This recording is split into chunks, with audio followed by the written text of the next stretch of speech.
In my experience, it's very important to work with a lender who has the process all mapped out for you. You'll feel confident moving forward with someone who understands each step in the process. Here's the more in-depth version of the mortgage loan process. First step is you're going to call Denver Lending and you're going to take a loan application over the phone. You can also complete the online application if that fits you better.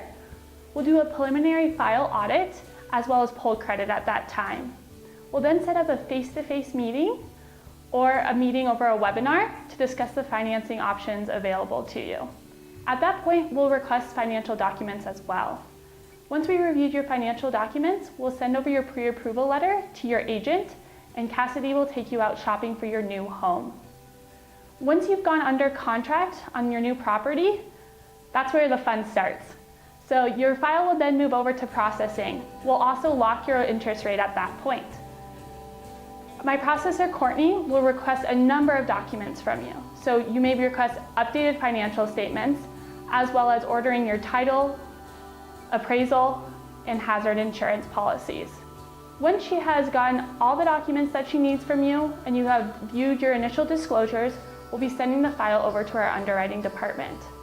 Our underwriting department will do a preliminary file audit, they'll look over it, and they'll issue a conditional loan approval. Once we have requested all your documents, underwriting will do a final approval of your file. We will schedule a time with the title company and you will close on your new home. Many of my clients are focused on interest rates when speaking with lenders. The following video will give you an introduction of the different things that determine your interest rate. The key factors of an interest rate are going to be several different things. First, we have to find out which loan type is going to be a best fit for you. For example, if you're a veteran or served in the military, you might be eligible for what's called a VA loan. Those do not require a down payment.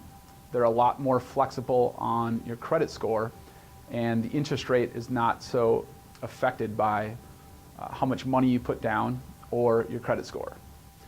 A FHA loan, which is a government loan, that is also very flexible based on credit score. You only need 3.5% down, and the interest rate is basically the same for somebody with a lower credit score versus a higher credit score. On the conventional side, that's where credit score makes up a huge piece of what your interest rate is. For example, if you're a 620 or 640 credit score versus a 720 or 740 credit score, your interest rate is going to be drastically impacted. What also makes up that interest rate on a conventional loan is your loan to value, meaning how much money are you going to put down for a down payment. If you put 3% or 5% or 20% down, that will impact what your interest rate is. So what we will do is sit down and go over all of your options for loan structure and then talk about your interest rate and how that is made up based on your parameter. When starting the home buying process, it's very important to be well informed. The following video will give you the perspective of a first-time home buyer. The reason I picked the lender I did is there were things I was looking for. I'd done my research ahead of time, and I knew I wanted certain things such as closing costs, no PMI, a lower down payment and such included. And when I picked the lender, that was the lender that included all of that together. With the documentations, I was prepared ahead of time. I knew that they would be expecting bank statements, proof of income, and a few other things. And I was able to get those to them pretty fast. And anything that I was missing, we were really in good communication with each other, where I was able to get that to them as well. So it's just staying on top of it and talking to each other and knowing what's needed and what needs to be completed. One of the big recommendations I have is before you pick a loan and close on a house is know where you're going to be in a year, 2, 3, 5 years down the road and how your situations might change. Anticipate what different factors could be.